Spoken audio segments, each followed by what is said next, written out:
గత 15 రోజులుగా కోల్కతాలో జరిగినటువంటి ఈ ఆర్జికర్ ఆసుపత్రిలో సంఘటన ఏదైతే ఉందో, ట్రైనీ వైద్యురాలిపై అత్యాచారం, మర్డర్ దేశాన్ని కుదిపేసినటువంటి ఒక సంఘటన. కానీ ఇలాంటివి సర్వసాధారణమంట హాస్పిటల్లో. నేను ఇంచుమించు దీని గురించి దాదాపు ఒక 3-4 వీడియోలు చేశాను.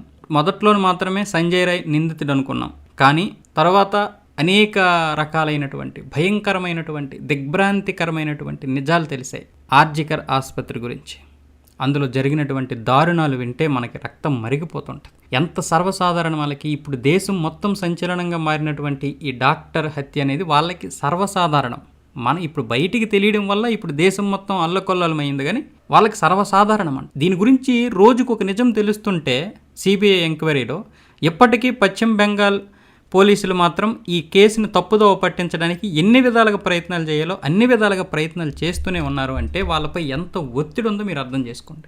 అమ్మాయిది ఫస్ట్ ఆత్మహత్య అని, తరువాత సంజయ్ రాయ్ అనేవాడు అమ్మాయిని మానభంగం చేశాడని చెప్పేసి మొత్తానికి దాన్ని క్లోజ్ చేయాలని ప్లాన్ చేశారు. కానీ కుదరలేదు, తల్లిదండ్రులు ఒప్పుకోలేదు. అలాగే ముఖ్యంగా అక్కడ ఉన్నటువంటి డాక్టర్లు భరించలేక కొంతమంది ఈ విషయం గురించి బాగా నిరసనలు తెలపడం వల్ల ఇది బయటకు వచ్చింది. అక్కడ ఉన్నటువంటి డాక్టర్లు ఎవరైతే ఉన్నారో ఆర్జికర్ ఆసుపత్రిలో కొంతమంది మాత్రం కొన్ని ఇల్లీగల్ పనులు చేస్తున్నారంట, దానికి సపోర్ట్ చేస్తున్నారు. ముఖ్యంగా ఆర్జికర్ ఆసుపత్రి ప్రిన్సిపల్ సందీప్ ఘోష్ అనేవాడు ఎవడైతే ఉన్నాడో వాడి అవినీతి అంతా ఇంత కాదంట. చివరికి అనాథ శవాలను కూడా సందీప్ ఘోష్ విక్రయించేవాడట. బంగ్లాదేశ్కు అక్రమంగా ఔషధాలను ఎగుమతి చేసేవాడట. ఈ విషయాన్ని వాడే చెప్పాడు. వాడేసిన చిరంజలు ఇతర సామాగ్రిని కూడా రీసైక్లింగ్ చేసి చుమ్ము చేసుకునేవాడట.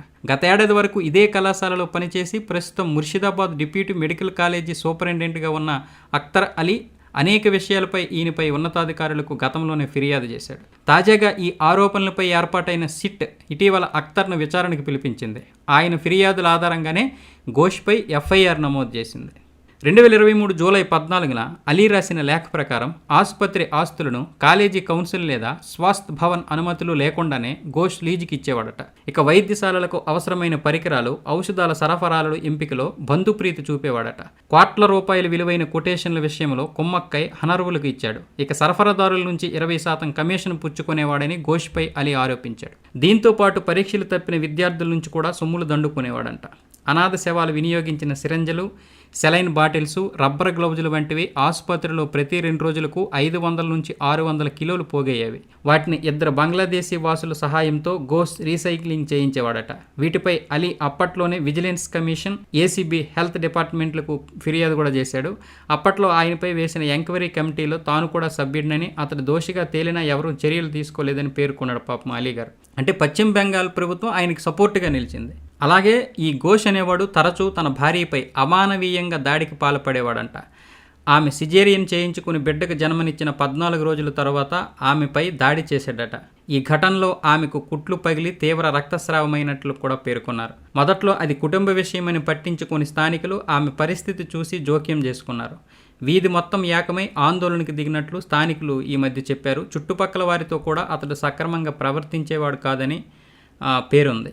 ఇది ఈ ప్రిన్సిపల్ గాడి గురించి.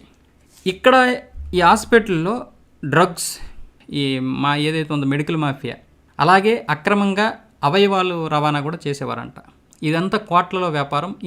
ఇందులో వచ్చినటువంటి కొంత డబ్బు టీఎంసీ నాయకుల జేబులోకి వెళ్ళేదంట. అందులో కొంత పార్టీ ఫండ్ కూడా ఇచ్చేవారంట. ఇదంతా మమతా బ్యాగంకి తెలియందేమో కాదు, ఆమెకు తెలిసే జరుగుతుందని కూడా ఈ విచారణలో తేలుతుంది. అయితే సంజయ్ రాయ్ గారిని ఏ విధంగా ఇరికించారో చూద్దాం.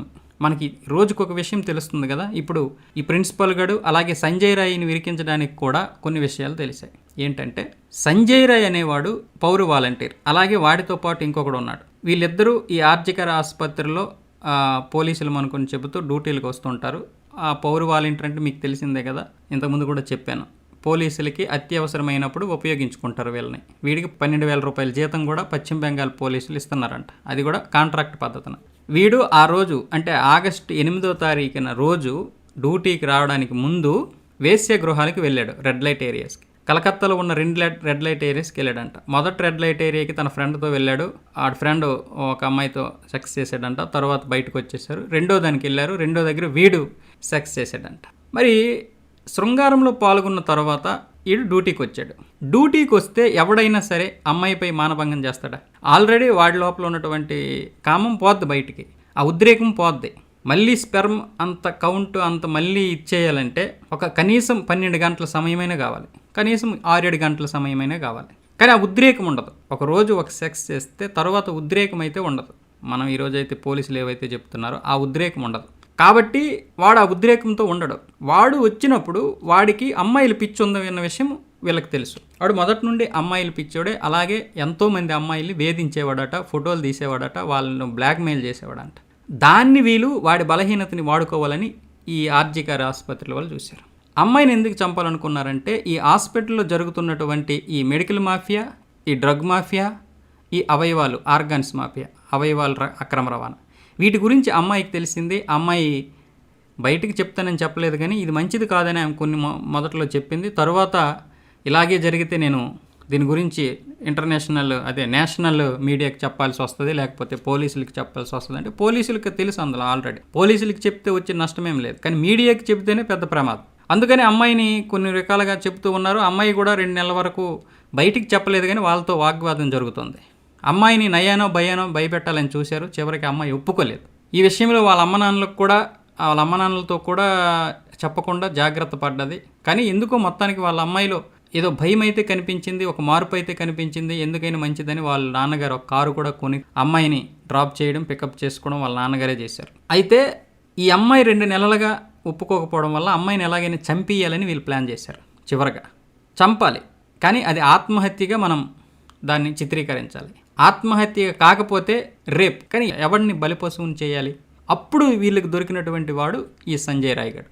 వీడు రాత్రి డ్యూటీకి రావడానికి ముందే వీళ్ళు అమ్మాయిపై అఘాత్యం చేసేసారు 3వ ఫ్లోర్లో. అప్పటికే అమ్మాయి 30 గంటలు వరుసగా డ్యూటీ చేస్తుందంట.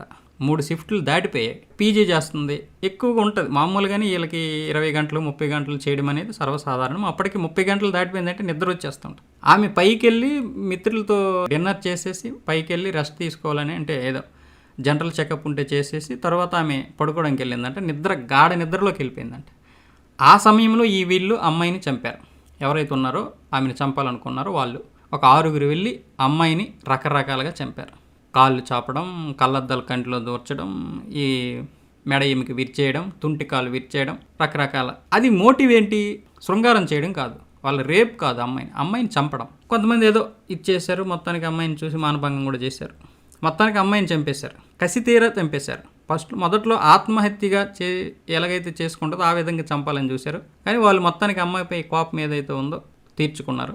ఈ విషయాల గురించి కూడా ఇంకా అసలైన నిజాలు ఇంకా బయటకు వస్తుంటాయి. అయితే అమ్మాయిని చంపిన తర్వాత అమ్మాయిని 3వ ఫ్లోర్లో ఉంది. వీళ్ళు కిందకు వచ్చి వీడు ఎలాగో ఆ టైంకి వస్తాడు కాబట్టి వాడి దగ్గరికి వాడు వచ్చినప్పుడు, ఈ సంజయ్ రాయ్గఢ్ వచ్చినప్పుడు విషయం చెప్పారు వాడికి.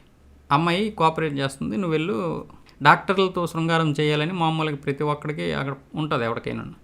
దాన్ని బేస్ చేసుకుని వీడు ఇంకా మామూలుగానే వీడు అమ్మాయిలు పిచ్చాడు.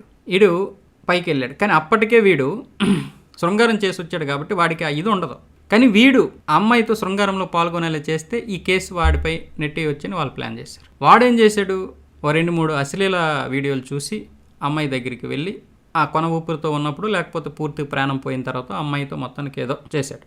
ఇదంతా సీసీటీవీలో రికార్డ్ అవుద్ది. ముఖ్యంగా వీడు అశ్లీల ఫోటోలు చూడడం, ఇవన్నీ వాళ్ళకి కావాలి. వాళ్ళ అనుగుణంగా వాళ్ళకి మంచి ప్రూఫ్స్ ఇవి. అందుకే వీడు అక్కడ అమ్మాయితో వెళ్ళిన తర్వాత వీడు కొన ఊపిరితో ఉన్న అమ్మాయినో లేకపోతే చనిపోయిన తర్వాత అమ్మాయి పైన వీడు మానభంగం చేసి వీడు వచ్చేసాడు. మొదట్లో వీడిని కూడా ఇరికించకుండా మొదట్లో ఆత్మహత్యగా చిత్రీకరిద్దాం అనుకున్నారు రాత్రి. అందుకే తెల్లవారుజామున ఆ తల్లిదండ్రులకి ఫోన్ చేసేసరికి 11 గంటలకు చేశారంట. అప్పటికి అమ్మాయిని ఏ విధంగా అన్ని ముస్తాబు చేసేసి ఆత్మహత్యగా చిత్రీకరిద్దాం, అప్పుడు కాకపోతే మళ్ళీ సంజయ్ రాయ్గఢ్ మీద నెట్టేద్దాం, అప్పటికి కుదరకపోతే ఇదే చేశారు. అందుకే మధ్యాహ్నం 3 గంటల వరకు తల్లిదండ్రులకు అనుమతించలేదు. తల్లిదండ్రులు అనుమతించక ముందులే వీళ్ళు ఎలా పోస్ట్మార్టం చేసేస్తారు? పోస్ట్మార్టం చేశారు, ఆత్మహత్య అని చెప్పేస్తున్నారు. ఆ తర్వాత ఆర్జికర్ ఆసుపత్రుల డాక్టర్లు, మిగతా డాక్టర్లు అందరూ ధర్నాలు చేయడం, ఇదేందో తేడాగా ఉందని చూపించడం. అప్పుడు తల్లిదండ్రులు చూసిన తర్వాత కూడా ఇది మా అమ్మాయి రేప్ కాదు, ఒక్కడ చేసింది అయితే మాత్రం కాదు, ఇది చాలామంది రకరకాలుగా హింసించి చంపించారు అని అప్పుడు అమ్మ నాన్నలు కూడా ధర్నాలు చేయడం, మిగతా డాక్టర్స్ రావడంతో అసలైన రిపోర్టులు చూసిన తర్వాత ఇది ఒకటి చేసింది కాదనుకున్నారు. అయినా అప్పటికీ కూడా సంజయ్ రాయ్ అనేవాడే అమ్మాయిని మానభంగం చేశాడు. ఇప్పుడు సీసీటీవీలో చూస్తే ఇవన్నీ తెలుస్తున్నాయి. వాడు వచ్చాడు, అశ్లీల వీడియోలు చూశాడు, అమ్మాయి పైకి లోపలికి వెళ్ళాడు. లోపలికి వెళ్ళిన తర్వాత జరిగినటువంటి విషయం అని చెప్పారనమాట. అంటే వీళ్ళు చేసినంత టైంలో కూడా సీసీ కెమెరా ఎక్కడెక్కడ ఆగాలో అన్నీ చూసుకున్నారు. ఈ సంజయ్ రేగడ్ వెళ్ళిన తర్వాత అవన్నీ ఆన్లో అన్నీ మామూలుగా వెళ్ళాయి. అంటే ఎంత ప్లాన్ చేశారో చూడండి. ఇదంతా జరిగిన తర్వాత అమ్మాయిని ఇలా చనిపోయారు, అయిపోయింది. ఇప్పుడు మమతా బేగంని ఈ విషయాలు తెలుసు. ఇప్పుడు మమతా బేగం ప్రభుత్వానికి పెద్ద ప్రమాదం కాబట్టి ఇవి బయటికి రాకుండా చూసుకోవాలని ఆగస్టు 14వ తారీఖు వరకు పశ్చిమ బెంగాల్ ప్రభుత్వం అయితే ప్లాన్ చేసింది దీన్ని మాఫీ చేద్దామని. పోలీసులు కూడా ఆమెకే సహకరించారు. ఏం చేయాలి? అక్కడ ఉన్నటువంటి ప్రూఫ్ల్ని నాశనం చేయడానికి 7,000 మంది గోండాలు దింపారు. ఎటువంటి ఇది లేకుండా అన్ని విధాలుగా. కొంతమంది 7,000 మంది లోపలికి రాకపోయినా 7,000 మంది అయితే దీన్ని ఇన్వాల్వ్ అయ్యారు. అందులో కొంతమంది ఆర్జికర్ ఆసుపత్రిలోకి ప్రవేశించి అక్కడ ఉన్నటువంటి వస్తువులు ధ్వంసం చేశారు. మరి 8వ తారీఖు జరిగితే 14వ తారీఖు వీళ్ళు వచ్చారంటే అప్పటికే పోలీస్ బందోబస్తుతో మొత్తం హాస్పిటల్ ఉంది కదా. మరి వీళ్ళు ఎలాగ వచ్చారు అంటే అక్కడ పశ్చిమ బెంగాల్ పోలీసులు వాళ్ళకి సహకరించారు. పశ్చిమ బెంగాల్ పోలీసులు ఎందుకు సహకరించారంటే ప్రభుత్వం పైనుంచి వీళ్ళపై డిమాండ్ ఉంది కాబట్టి. ఇదంతా ఎంత పగడ్బందీగా మనకి ఎంత క్లియర్గా కనిపిస్తుందో చూడండి. 14 తర్వాత సిబిఐ చేతిలోకి వెళ్తుందని తెలిసినప్పుడు మమతా బేగం ఏం చేసిందంటే ఆమె చేతిలోనే హోమ్ ఉంది, ఆమె చేతిలోనే హెల్త్ మినిస్టర్ కూడా ఉంది. ఈ 2 శాఖలు ఆమె కింద పెట్టుకొని ముఖ్యమంత్రి అయినటువంటి తను రోడ్డు మీదకి వచ్చి ధర్నాలు చేసింది న్యాయం చేయాలని. అంటే అర్థం ఏంటి? ఈ కేసులో నా చేతుల్లో ఏం లేదు, కానీ నేను ఈమెకి న్యాయం చేయడం కోసం అన్ని విధాలుగా ప్రయత్నం చేస్తున్నానే అని చెప్పడానికి, ప్రజలను మభ్యపెట్టడానికి తను రోడ్డు మీదకి వచ్చింది. కానీ న్యాయం చేయాల్సింది ఆమె కదా. అప్పుడు తల్లిదండ్రులకు డౌట్ వచ్చింది, అసలు న్యాయం చేయాల్సిన ఈమె ఏ విధంగా రోడ్డు మీదకి వస్తుంది అంటే ఈ ప్రభుత్వం ఈ నిజాన్ని కప్పిపుంచడానికి ప్రయత్నం చేస్తుంది కాబట్టి సిబిఐ వాళ్ళకి కావాలి. వెంటనే సిబిఐ చేతిలోకి తర్వాత రోజు సిబిఐ చేతిలోకి కేసు బదిలీ అయ్యింది. హైకోర్టు కూడా సిబిఐ చేతికే ఇవ్వండి కేసునని చెప్పింది. కాబట్టి మమతా బేగం ఆడినటువంటి ఈ నాటకం బిడిసి కొట్టేసింది. ఎక్కడికక్కడ బిడిసి కొట్టింది. ఫస్ట్ ఆత్మహత్యగా చేయాలనుకున్నారు, కుదరలేదు. తర్వాత ఏమొచ్చేసి సంజయ్ రాయ్ గారిని బలిపశువుని చేసి వాడి మీద నెట్టేద్దాం అనుకున్నారు, కుదరలేదు. తర్వాత సాక్ష్యాలని మాఫీ చేద్దాం అనుకున్నారు, అందువల్ల రౌడీలు దింపారు, కుదరలేదు. ఇప్పుడు ఇదంతా దేశం మొత్తం ఈ సంఘటన పెద్ద సంచలనంగా మారిపోయి అందరూ రాస్తారోకులు ధర్నాలు చేసి నిరసనలు తెలిపితే ఇది పెద్ద ఇష్యూ అయిపోయింది. ఇప్పుడు పశ్చిమ బెంగాల్ ముఖ్యమంత్రి ఎవరైతే ఉన్నారో మమతా బేగం భయపడుతుంది తన పదవి పోతుందేమో. కానీ వాస్తవం ఏంటి? ఒక ఆడదై ఉండి ఇన్ని అన్యాయాలని ఏ విధంగా ప్రోత్సహిస్తుంది? కేవలం పార్టీ ఫండ్ వస్తేనా? కేవలం డబ్బు సంపాదిస్తేనే? కేవలం నీ వాళ్ళు బాగుపడితేనా ఇంతమందిని నాశనం చేస్తారా? అనేక అనాథ సేవల యొక్క ఆర్గాన్స్ని, అడిగేవాళ్ళు లేనటువంటి ఆర్గాన్స్ని కూడా వీళ్ళు విక్రయించి కోట్లు సంపాదించి ఎంతో కొంత ముష్టిగా నీకు ఫండ్ పడిస్తే నువ్వు వీళ్ళకి సపోర్ట్ చేస్తావా? ఇది జరిగిన విషయాలు. ఇంకా ఎన్ని నిజాలు బయటకు వస్తాయో తెలియదు, కానీ అసలు నిజాలు ఇవి మనకి ఇప్పుడు. అయితే ఇప్పుడు ఈ సమయంలో ఇప్పుడు రాష్ట్రపతి పాలన విధించాలా వద్దా?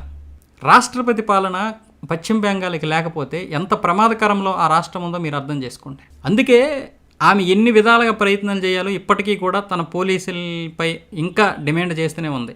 అందుకే ఈ సంజయ్ రాయ్ గారు వ్యభిచార గృహాలకు వెళ్ళి సెక్స్లో పాల్గొని వచ్చిన తర్వాత కూడా పోలీసులు ఏం చెప్తున్నారు? ఆడి ఫ్రెండ్ సెక్స్లో పాల్గొన్నాడు కానీ వీడు పాల్గొనలేదు. వీడు అప్పుడు 2వ వేశ్య గృహానికి వెళ్ళినప్పుడు, అదే రెడ్ లైట్ ఏరియాకి వెళ్ళినప్పుడు ఇంకొక అమ్మాయిని చూశాడు. అక్కడ వేరే బయట అమ్మాయిని, ఆ అమ్మాయిని ఫోటోలు తీసి వేధించాడు. ఆయన సెక్స్లో పాల్గొనలేదు. అక్కడ నుంచి నేరుగా హాస్పిటల్కి వచ్చాడు. అక్కడ 3-4 సార్లు వీడియోలు చూశాడు, అశ్లీల వీడియోలు. ఆ వీడియోలు చూసి ఉద్రేకమై 3వ ఫ్లోర్కి వెళ్ళి ఆ డాక్టర్ని రేప్ చేసి విచక్షణారహితంగా అమ్మాయిని మానభంగం చేసి చంపించేశాడని ఇప్పటికీ పోలీసులు అదే చెప్తున్నారు. అంటే ఎంత ఒత్తిడి ఉందో వాళ్ళపై అర్థం చేసుకోండి. ఇప్పటికీ ఒక మహిళకి న్యాయం చేయడం కోసం ఎవరు చూడట్లేదు. ఈ కేసు కనుక మరొక 2 వారంలో మాఫీ అయిపోయి ప్రజలు మర్చిపోతే, ఈమెకి ఎప్పటికీ ప్రజలు ఇది మర్చిపోవడం అనేది ప్రజలకు ఉన్నటువంటి ఒక రోగం. అదే వాళ్ళకి అదృష్టం రాజకీయ నాయకులకి. కాబట్టి దీని గురించి ఎవరు మాట్లాడరు. ఓపిక పడదాం, ఎలాగైనా సరే దీన్ని మాఫీ చేయాలని ఎంత ప్రయత్నం చేయాలో అంత ప్రయత్నం చేస్తుంది మమతా బేగం. కానీ ఇప్పుడు రాష్ట్రపతి పాలన ఎలాగైనా తేవాలని అక్కడ ప్రజలు కంకణం కట్టుకున్నారు. రాష్ట్రపతి పాలన తీసుకురావడానికి ప్రజలు కంకణం కట్టుకొని అన్ని విధాలుగా చేస్తున్నారు. దీనికోసం కొంత ప్రయత్నాలు అయితే జరుగుతున్నాయి. మీ యొక్క అభిప్రాయాన్ని కింద కామెంట్ రూపంలో చేయండి. రాష్ట్రపతి పాలన కరెక్టా కాదనేది.